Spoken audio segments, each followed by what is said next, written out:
আমি বিএনপির ক্যান্ডিডেট নওশাদ জমিরের কাছে জিজ্ঞাসা করতে চাই যে আমরা তো তার বাবার সম্পর্কে এরকম সন্ত্রাসী পালার আগে কোনো কথা শুনি নাই। সে এইভাবে প্রত্যেকটা জায়গায়, আটোয়ারিতে, সদরে, তেতুলিয়ায় সন্ত্রাসী কি কারণে পালছে এবং সে কি এই সন্ত্রাসী পালার রাজনীতি করবে কিনা, সে চাঁদাবাজ পালার রাজনীতি করবে কিনা, সিন্ডিকেট চালানোর রাজনীতি করবে কিনা, এই উত্তর তাকে দিতে হবে। এই আটোয়ারি উপজেলার বিএনপির সন্ত্রাসী সেক্রেটারি দুলাল, সে এখানে এসে আবার আমাদের যারা নেতা কর্মী তাদেরকে ধমক দিয়ে গেছে। আমরা স্পষ্ট করে বলি, এই ধরনের দুলাল আশরাফুলের মতো 2 টাকার চুনোপটি সন্ত্রাসীদেরকে আমরা আটোয়ারি থেকে উৎখাত করে ছাড়বো ইনশাআল্লাহ। কোন ধরনের এই নতুন ডানা গজানো, এরা ছিল কয়দিন আগে, এরা আরেকটা দলের তেলবাজি করে চলতো, আরেকটা দলের এরা চাটুকারিতা করে চলতো, এরা গর্তে ঢুকেছিল, এদেরকে জীবনে দেখানো যায় নাই। এরা এতদিন কোনোদিন পাওয়া যায় না এদের খুঁজা। আর এরা এখন আসছে, এরা নির্বাচন 2 দিন পরে এরা মানুষকে ভয় দেখানোর জন্য, ভোট কেন্দ্রের জন্য না যায়, এরা তাদের জায়গা থেকে লাঠি রেডি করে রাখছে। এরা মানুষকে ভয় দেখানোর জন্য মেরে আমাদের 2 জন ভাই রক্তাক্ত হয়ে হাসপাতালে গিয়ে ভর্তি হয়েছে। আমরা আমাদের এই আটোয়ারিতে, এই পঞ্চগড় 1 আসনে কেউ যদি এরকম কোন বিএনপির সন্ত্রাসী হোক, নওশাদ জমির হোক, তার ওই লাবুগং হোক, এখানকার দুলালগং, তাদেরকে দিয়ে যদি আমার একজন ভোটারকে ভয় দেখাইতে চায়, বাধা দিতে চায়, তাদের আমরা শেষ দেখে থাকবো ইনশাআল্লাহ।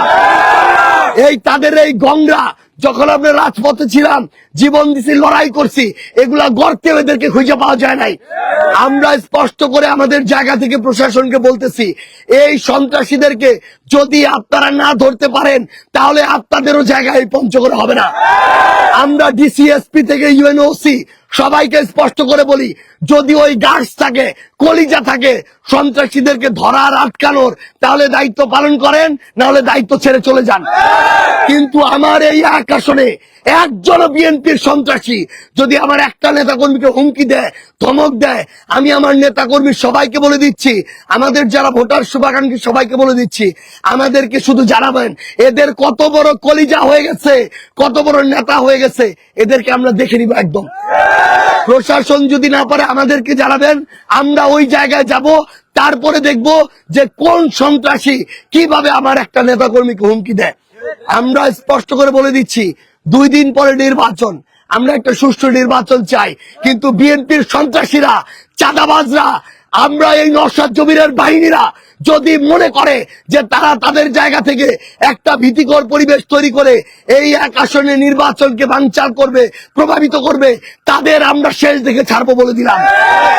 পঞ্চগড়ের মাটিতে, 1 আসনের এই মাটিতে, আটোয়ারি, তেতুলিয়া, সদরে কোন ধরনের বিএনপির সন্ত্রাসীদেরকে জায়গা দেওয়া হবে না।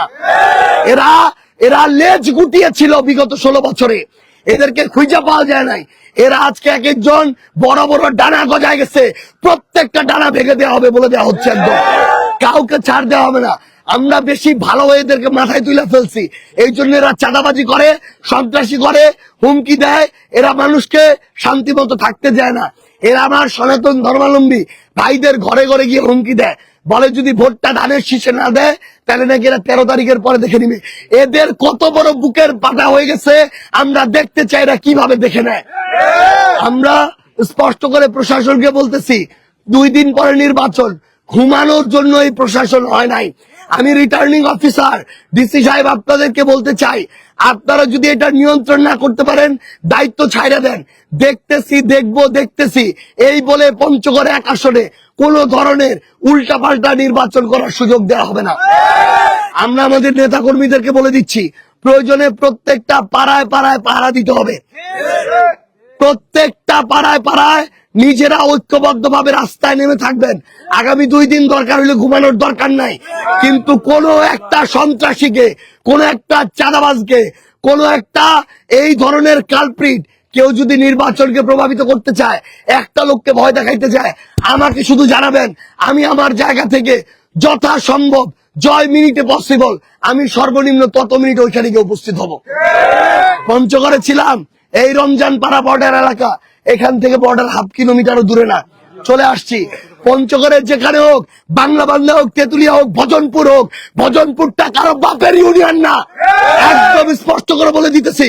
এটাকে কে ওটাকে একটা উন্মুক্ত জেলখানা বানায় রাখছে। একদম স্পষ্ট করে বলি, ভজনপুরের মানুষ আপনাদের জেগে উঠতে হবে। এরা যদি ক্ষমতায় আসার আগে স্বৈরাচারের মতো আপনাদের কেমনে জিম্মি করে রাখে, এরা ক্ষমতা পাইলে আপনাদেরকে মানুষই মনে করবে না। এই পুরা ভজনপুর তেতুলিয়াকে আমরা মুক্ত করবো ইনশাআল্লাহ।